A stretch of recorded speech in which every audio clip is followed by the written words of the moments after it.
నమస్తే. తెలుగడ్డ ప్రేక్షకులకు స్వాగతం. నేను మీ కొండూరి వీరయ్య. పార్లమెంట్ ఎన్నికలకి వివిధ నియోజకవర్గాల్లో తమ అభ్యర్థుల్ని పార్టీలు ప్రకటిస్తూ వచ్చాయి. సహజంగానే ఏ అభ్యర్థి ఏ పార్టీ తరఫున ఏ నియోజకవర్గంలో నిలబడుతున్నాడు, ఆ అభ్యర్థి ఓట్ల పోలింగ్ కెపాసిటీ ఏమిటి, ఎంత ఖర్చు పెట్టగలుగుతాడు, ఏ పార్టీ నుంచి ఏ పార్టీలో దూకాడు అన్నది సాధారణమైనటువంటి ఆసక్తికరమైన అంశాలు.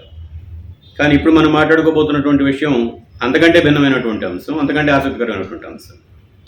రాజకీయాలను సీరియస్గా ఫాలో అయ్యే వాళ్ళకి మాత్రం ఇది ఆసక్తికరంగా ఉంటుంది. కేవలం పార్టీల వరకే చూసుకునే వాళ్ళకి అంత పెద్ద ఆసక్తికరంగా ఉండకపోవచ్చు. విషయం ఏంటంటే, జవహర్లాల్ నెహ్రూ యూనివర్సిటీలో పనిచేసినటువంటి అసోసియేట్ ప్రొఫెసర్ అగోమ్చ బిమల్ అకోయ్యాం, ఈయన మణిపూరు నివాసి. మణిపూర్ గురించి మీ అందరికీ తెలిసిందే.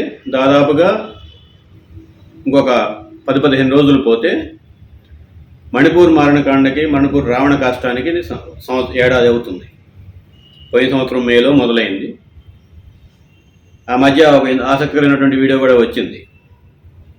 ప్రధానమంత్రి గారు రష్యా అధ్యక్షుడు పుతిన్కి, ఉక్రెయిన్ అధ్యక్షుడు జెలెన్స్కీకి ఫోన్ చేసి యుద్ధాన్ని ఆపేసేయండి అని చెప్తే వీళ్ళు ఆపేశారట. విదేశాంగ శాఖ మంత్రి జయశంకర్ కూడా అదే మాట మాట్లాడుతున్నారు. అంత సామర్థ్యం, పలుకుబడి, ప్రతిభా పాఠవాలు, అంతర్జాతీయంగా కీర్తి ప్రతిష్టలు, దౌత్య సామర్థ్యం ఉన్నటువంటి మన ప్రధానమంత్రి గారికి, ఆయన కేంద్ర మంత్రి వర్గంలో ఉన్నటువంటి మిగతా సహచర మంత్రివర్గ బృందానికి మణిపూర్లో 2 స్థానిక తెగల మధ్య జరుగుతున్నటువంటి వివాదాలని లేదంటే అల్లర్లని ఆపడానికి సంవత్సర కాలం పట్టింది. ఆపే ప్రయత్నం ఇంతవరకు చేయలే. ఈ మణిపూర్ అల్లర్లు మొదలైన దగ్గర నుంచి జవహర్లాల్ నెహ్రూ విశ్వవిద్యాలయంలో అధ్యాపకుడిగా పనిచేస్తున్నటువంటి ఈ బిమల్, అగోమ్చ బిమల్ ప్రధానమంత్రి గారికి ఉత్తరం రాశారు. ఆ రాష్ట్ర ముఖ్యమంత్రి బీరేన్ సింగ్ కూడా ఈయనకి పరిచయం ఉన్నటువంటిది, సమకాలీకులు, సాన్నిహిత్యం ఉన్నటువంటి వ్యక్తే. అంతకుముందు 3 సార్లు ముఖ్యమంత్రిగా పనిచేసినటువంటి కాంగ్రెస్ ముఖ్యమంత్రి ఉన్నాడు. ఆయన కూడా ఈయనకి అగోమ్చాకి సన్నిహితుడే. వాళ్ళందరినీ ఉద్దేశిస్తూ ఈయన పెద్ద ఉత్తరం రాశాడు. మణిపూర్ రావణ కాష్టాన్ని ఆపండి, ప్రధానమంత్రిగా మీరు జోక్యం చేసుకోండి అని చెప్పి. ప్రధానమంత్రి గారు ఈ మధ్యన ఇంకొక వీడియో కూడా చూశాను. భారతదేశంలో స్వాతంత్రం వచ్చిన తర్వాత అంటే 1947 నుంచి 2024 వరకు అందరూ ప్రధానమంత్రులు, అంటే కనీసం 2014 వరకు, 1947 నుంచి 2014 వరకు ఈ దేశానికి ప్రధానమంత్రి బాధ్యతల్లో ఉన్నటువంటి వాళ్ళందరూ కలిపి ఎన్నిసార్లు ఈశాన్య భారతం పర్యటించారు, అంతకంటే నేను అక్కడిని ఎక్కువ సార్లు ఈశాన్య భారతం వెళ్ళొచ్చాను అని చెప్పి కూడా చెప్తున్నారు ప్రధానమంత్రి గారు. మరి ఆ ప్రయాణాలకు సంబంధించినటువంటి లెక్కడొక్కలు తీసేవాళ్ళలోనూ ఉంటే ఆసక్తికరమైన విషయాలు కూడా బయటకు వస్తాయి.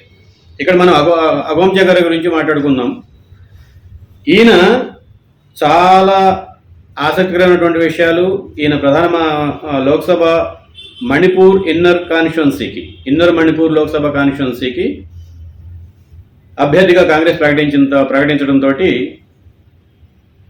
ఇండియన్ ఎక్స్ప్రెస్ ఒక ఇంటర్వ్యూ చేసింది. ఆ ఇంటర్వ్యూలో చెప్పినటువంటి విషయాలు చూస్తే భయం వేస్తుంది, బాధ వేస్తుంది. ఏమిటి ఆయన చెప్పింది?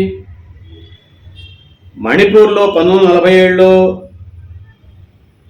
ఉమ్మడి పంజాబ్ సరిహద్దుల్ని చీల్చడానికి, జనాన్ని ఇటు అటు అటు నుంచి ఇటు తరలించడానికి ఆ రోజు ప్రభుత్వాలు ఏ రకంగా అయితే సెగ్రిగేషన్ పాలసీ వేరు చేసే విధానాన్ని అనుసరించాయో, ఈరోజు మణిపూర్లో బీజేపీ ప్రభుత్వం అదే విధానాన్ని అనుసరిస్తోంది.